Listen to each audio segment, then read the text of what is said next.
Yeah, I usually never have to like do a voiceover. What y'all heard in the preview is actually 8 clicks slower on the tempo in double time, 4 clicks slower in halftime than the shit I show in the main video. But y'all can still follow along anyways. It's just the final tempo that y'all heard that at is 81 BPM. I was making the beat in this video at 85. Yo, what's good, y'all? It's your boy Real here, and today I'm fixing to show y'all how I made this little reggae John in FL Studio. That's quite literally about it. I've been trying to get into reggae a lot more for the past like 2 years. It's a genre I wasn't like too fond of growing up, but I've been trying to get into like some 808 Rebel Soldiers, mainly they R&B Johns, some kind of common, just like a tiny bit. But yeah, if at any point today y'all learned anything, y'all enjoy any part of the video, hit the like button, comment, subscribe, share it around. We had 779 subs at the time of recording this, John. I know I'm not setting it in frame, but like it hasn't been I did not care that much. Yeah, 779 at the time of recording this. Thank you all so much for the love. We on the road to 800, we on the way up, we getting close. Well, with that said, y'all, I'm gonna get into yapping for a little bit. So first off, I wanted to start by saying, I guess, on the main topic of saying like kind of my gripes with reggae. So I actually made a reggae song back in 2023, and I learned a little bit more about reggae since then. When I was uploading the track, I was like, damn, the bass line is not thumping enough to where it's interesting. Reggae has very interesting bass lines, and that's something that I went to achieve in this video. I already made the beat for this. I'm just kind of going through an overview of a beat that I made from like 2 days ago. But besides that, a whole lot of reggae songs sound the same in the sense that they're boring. Like, they all are so simplistic, and I dislike that. That's one reason why I really enjoy what 808 is currently doing with reggae. He released a project called Lushakas back in like summer 24, and then he released Too Much Sand on the Beach. I feel like it was already released by the time I was listening to him, for sure, so it might have been like a 2022 release. But yeah, I feel like he layers reggae a lot more, adds a lot more to reggae that's more modernized than what a lot of people try and do, which is just, okay, yeah, super cool intro, then super plain beat for the most part. So in this beat, I do have like a few extra layers on top that I feel like add on to what I'm talking about, just onto having more layers into reggae to make it more interesting.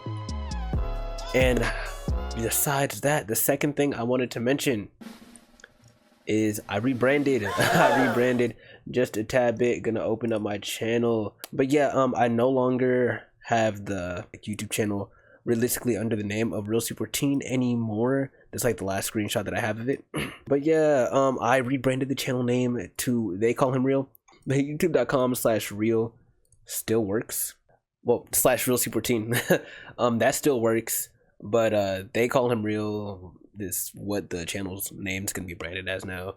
YouTube.com/@RealSuperTeen or YouTube.com/@TheyCallHimReal. Wait, no.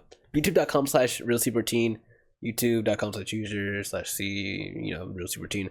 But then YouTube.com/@TheyCallHimReal also brings you to the channel as well. Now, the main reason for this is I wanted to separate myself on the point of the internet from 2015 to 2025, where I mainly uploaded gaming content, even though I was already uploading a lot of music content by like 2022.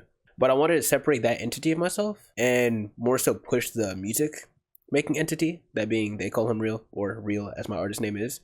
So yeah, it's a username that I made like a while ago, back in like high school, before I was even making music. I just thought it was like a nice little addition. And still like all my usernames have been references towards my former username. So I was like, this is like still kind of like a calling to, of course, my previous username as my artist name is, calling towards my username Real Super Teen. So yeah, it also helps with SEO, being search engine optimization. For the past few years, when you type in Real Super Teen, like the channel wouldn't pop up. It'd be like my videos, but the channel you'd have to scroll down for. But They Call Him Real, the channel pops up, videos pop up, so that's dope. And I feel like it has a better ring to it. I feel like if you see They Call Him Real on like YouTube Shorts, it's gonna be a lot easier, even the YouTube video, to like recall and type in than seeing Real Super Teen and needing to remember like a whole like gamer username or gamer tag even. So yeah, those were like the main reasons. The biggest one realistically just being separating the entity, I'm not gonna lie. But yeah, it's They Call Him Real officially on YouTube, Discord, Twitter, SoundCloud's always been They Call Him Real, TikTok's always been They Call Him Real. However, the Instagram is still Dark Chocolate Oreo. However, you can follow my music account at They Call Him Real _. I'm mainly only gonna post my music on there, just because my main account is quite literally like my personal, so it's mixed up with my music and extra random little other music stuff that I'd be making sometimes, maybe other people, or just, you know, random bullshit. So yeah, I'm just gonna have they call him real underscore to keep all my main music stuff, to make everything a lot less cluttered and easier to find. I as well get annoyed looking for some of my announcements and scrolling through all of my posts to try and find them. So yes, I hope this little time in the beginning of the video has served y'all well into the main video. Alright, cool. So we in FL Studio. So I'm gonna go through my exact thought process from what I remember making the beat. So to start off, I changed the tempo a lot. I originally had this at 89. I bumped it all the way down to 85, and I like it at 85.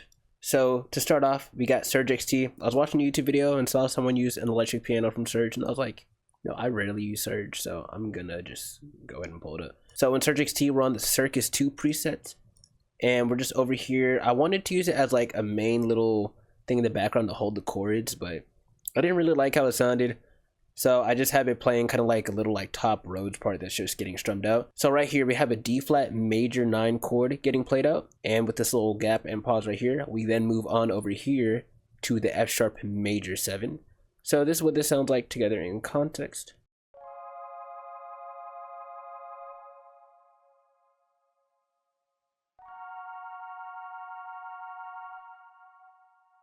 So yeah, that's that. I added some effects onto here as well, as the dry sound is like that, just super up in your face. So I started off by adding some EQ, taking off a lot of the highs, so it's not as in your face.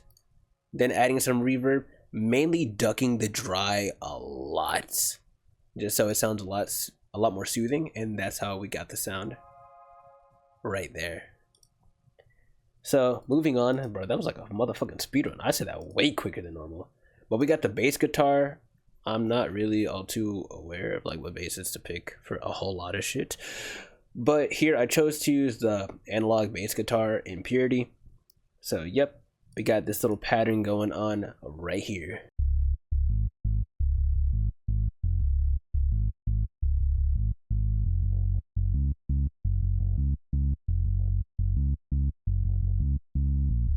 So yep, that's that. One thing I will mention for sure is some of these notes I definitely cut off just a tad bit earlier, just for the emphasis of the start of the next note. So I definitely say, you know, for sure, if you go ahead and make a reggae bass line, or, you know, like even bass lines on a bunch of other stuff, to make them a lot more interesting, don't always just have them play straight into each other, you know. Basses don't have to be legato. You could definitely emphasize some of those starts by, you know, even like ending some notes a little bit earlier than needed. They don't have to entirely play the full length, especially, you know, like in the digitized world, and, you know, in the real world, you could definitely accent the start of some notes a lot more. But in the electronic world, obviously you can make some things louder. I personally just choose to cut off some of the end of some notes. But yeah, that exact pattern just repeats over here from 5 to 9 as well. Right in the effects, it's not really doing all too much, I won't lie. It's kind of just ducking some of the other frequencies I don't need. I have this like EQ boosting some frequencies, but then after that I literally have a limiter on the ceiling, like knocking down some of those same frequencies. So yeah, that's how we got that sound there. But yeah, after putting those two together, I was thinking, okay, let me finally put like the little background that's gonna have the chords playing. So I went into Xpand 2 and I got the basic Sine Pad, and I didn't go with the full D flat major 9 here. I actually chose the top 4 notes, this being the F minor 7 out of it, and I kept that, left some space here for bars 2 and 3, and then for bars 3 and 4, we're still going with that F sharp major 7. For 4 and 5, you know, it's just empty again. So yeah, just super simple, no effects on this. This is what we got.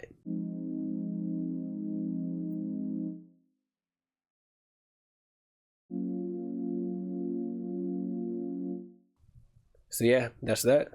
And then going into a lot of what I really enjoyed making, I won't even lie, we got the Triton. I rarely use the Triton VST, but today, well, the day making this, I was like, you know what, I'm finna I'm finna pop out with the Triton. So if you do see down here, I actually used Purity. At first I wanted to use a first impressions piano for like this top stat part, but I didn't like it. I tried using some of the muted guitars in there, didn't like it either. So I said, you know what, I haven't used Triton in a fat minute, let me use the Triton. So over here, we're going to be playing the exact same chords as I said before. We're going to be playing the F minor 7 into the F sharp major 7 after we have like these little gaps right over here. Only thing is we're gonna be playing these little stabs on, we're in halftime, but this in halftime is 3 and 7. So yeah, and then after the gap, we're doing the exact same thing here and repeat. So this is what we got.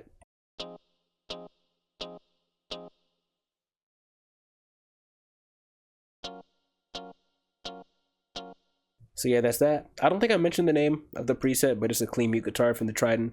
So yeah, big W to the Triton on that. Definitely love that sound for sure. And right here, we're gonna start working with the bubble. I haven't even had a bubble in that one reggae song that I said I made back in 2023. But yeah, this is what we got for the bubble. We're using the Sine DWGS organ. But yeah, this is what we got for the bubble pattern. And I will zoom this out. This looks a lot more complicated than it actually is. Let me break it down for you, Mark. Essentially, this is the exact same pattern as these stabs right here, except they also play through the silence. And instead of just playing the top stabs, we're also putting like a bottom stab section.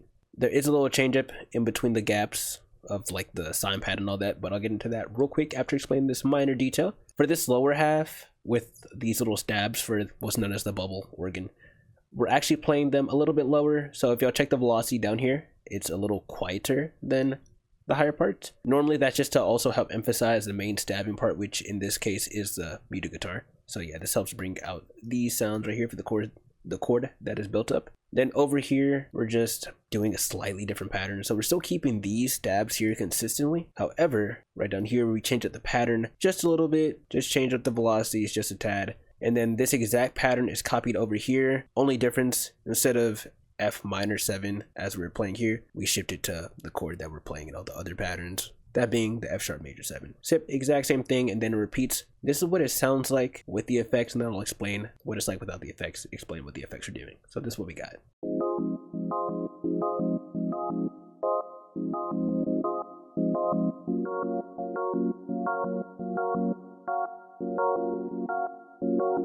Now, whenever it came to the effect selection, I rarely use the Triton, as I've said. I wanted to put like some effects in here, like the flanger, as y'all see over here, but I don't really know how to use the Triton. I don't know, that's something I could control all too much in the Triton. So I just made sure that effect was off. I just went into the, like mixer track over here, put on some EQ. But yeah, we got that. And I guess this is the sound without all the effects real quick. Once again, still, in my opinion, a great sound. Just adding some extra oomph with the effects. So yeah, that's just a super minor detail, but it's major enough to, the low end isn't punching as much, which I enjoy. So then I added the flanger FL default settings just so you can kind of feel it being more stereoized in your ears. In other words, more on the left, more on the right in certain moments. So that's what we got. We have some reverb going on. These are the settings, just a vague overview of what the settings look like. And that goes back into the main overall effect of just adding some decay time onto it. So yeah, we got that. Moving on to some of the last melodic parts, we have the crystal bells in Triton. Once again, I do have an effect. It's just a ping pong delay, super minor ping pong delay. I know I could add that in the Triton. Once again, don't really know how to control the effects in the Triton, so just kept it here. And for the pattern, it's super simple. It's nothing over the top. This is what we got.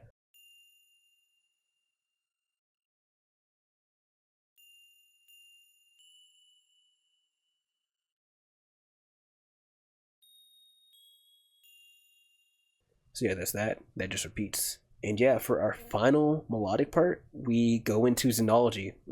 Part of the reason I opened up Triton is because I wanted to avoid Zenology loading time, and I still managed to open up Zenology. Especially because Zenology be taking a lot of RAM up for each instance. But yeah, so for this Zenology instance, we have Sine Pad number 2 open.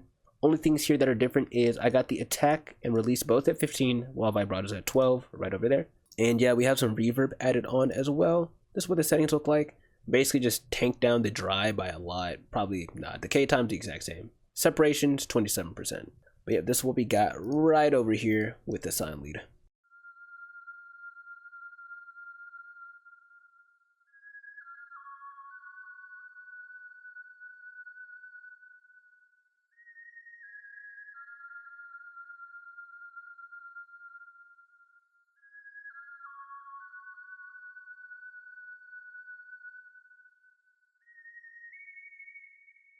So yeah, that's what we got. As for these little parts right here, I'm just kind of like playing this note before, so it kind of like slides going into it. And I do the exact same thing in that case, there, and right here as well. But yeah, that's that. This is what it sounds like without the reverb. You know, it still sounds great, but I just took a lot of the dry off, so that effect, you know, of it fitting into the beat smoothly is just, you know, there. But yeah, with that said, this is what all the melodic parts sound like together in context.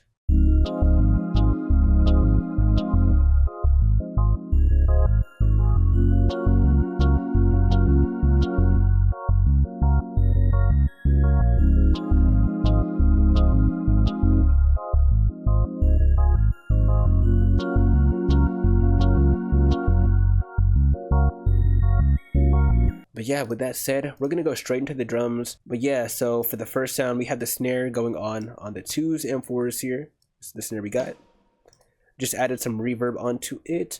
A little bit of the dry was taken off, but that's mainly about it. Just like a slight little difference from the little dry sound that's there. Helped definitely give it a lot more time to decay as well with the wet that's going on.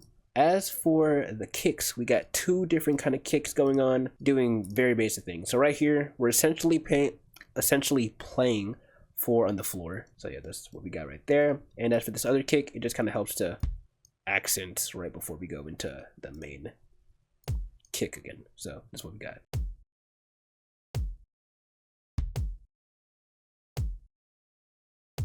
So cool. Right over here, we got one of the hi-hats. I say one of the hi-hats, the only hi-hat going on. So it's just like a 2-step practically. I hit Alt and R, change the velocity to be downwards. Normally I have bipolar unchecked when I change velocity, but I did have it checked, I remember. And then I did have the pitch going up just a tad bit. But yeah, that's how I achieved the sound that we got right over here. So yeah, you can kind of hear the pitch is being changed just a tad bit up and down, mainly just going up and then going back down. And then the velocity is also changing just a little bit in volume. And then right over here, we just got an open hat coming in every now and again. Sounds just like this. Not all too much going on there. The envelope looks just like that. So yep, that is dope. Right over here, we got a little tom. I have it set to like mono, basically 100% merge because it sounded a little like off in one direction. But yeah, that's what we got. And it essentially does the exact same thing, just comes back in a little more right here.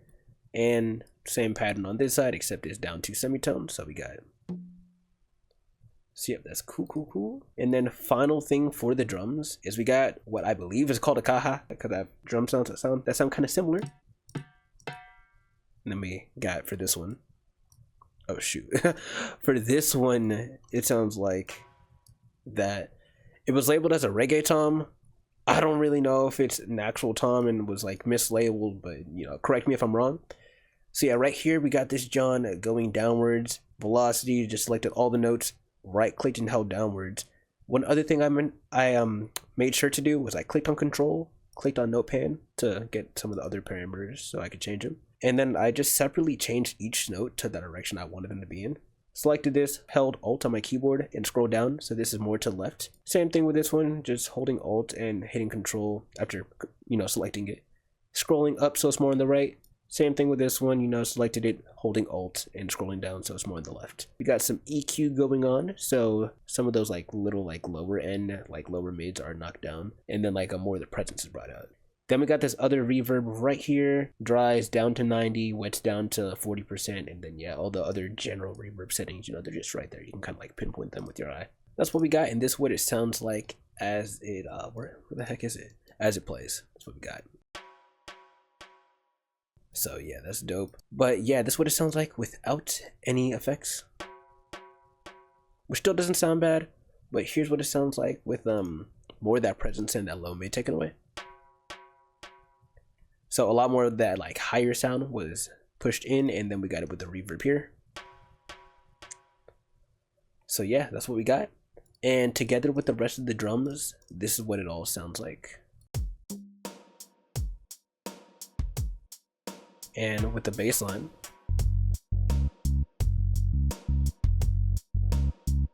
And then we got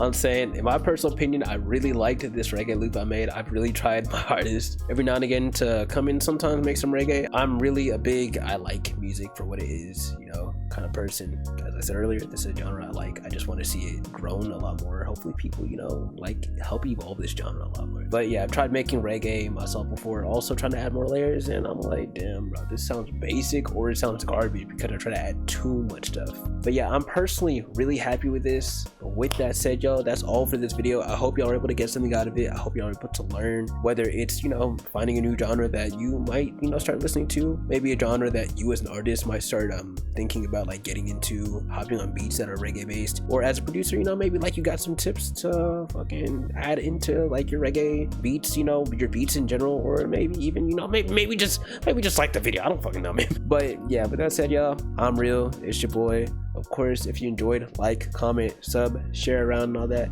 We're almost at 800. We have the big 779 right now. But hey, peace. Take care, y'all.